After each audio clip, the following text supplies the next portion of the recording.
Shalom, everybody. Rabbi Edelstein here with this week's installment of Rabbi Ian 3, brought to you as always by Maor DC. Check us out. Our programs, it's not too early, boys and girls, to apply for the Maimonides Fellowship to be held on the campus of GW University, where I'm sitting right now. 10 weeks of inspiration fall semester. Applications at maor.org. Maimonides. Go. Mimo. Anyway, the hour is late, and I can't do any other takes. This has to be the final take, everyone, of this Rabbi Ian 3. It's a beautiful week, the week after Tisha B'Av. That was the saddest day of the year, the fast day observed last Sunday. Now we move into a beautiful Shabbos of consolation. It's known as Shabbos Nachamu, named after the first word of the Haftorah portion, where the prophet Isaiah says, "Be comforted, my people."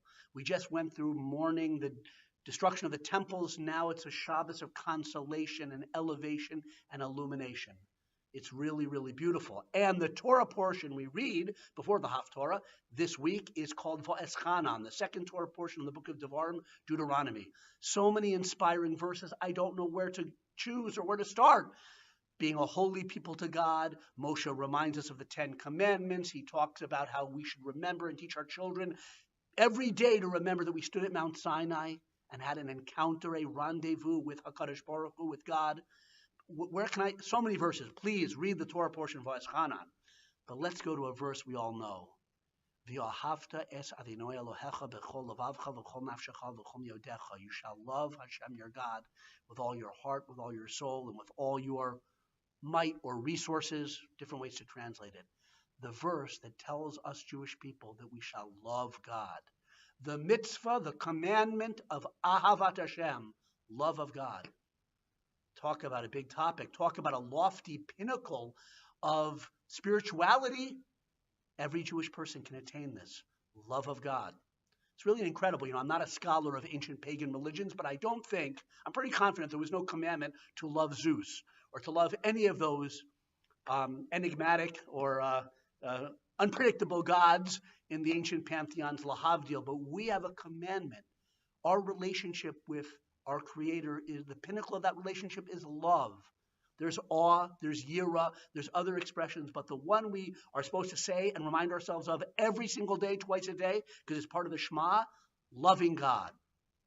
How do we get to love of God? Well, the verse after, it's preceded by, "Hear, O Israel, the Lord is our God, the Lord is one," contemplating on this incredible world, and all of it has one source, Hashem.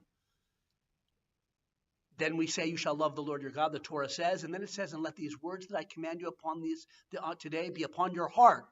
In other words, think about the words of the Shema and the words of the Torah itself. Meditate on the words of Torah and study them. That will help you to attain the pinnacle called Ahavas Hashem, love of God.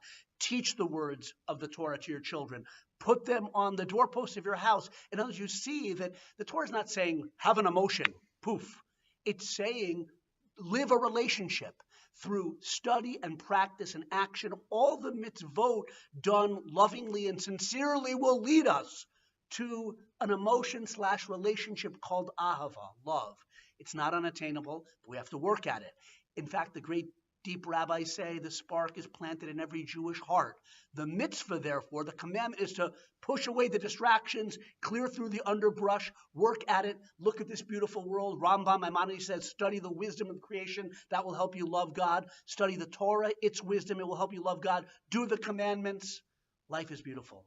Have a wonderful Shabbos. That's a great way to start on loving God. A beautiful Shabbos.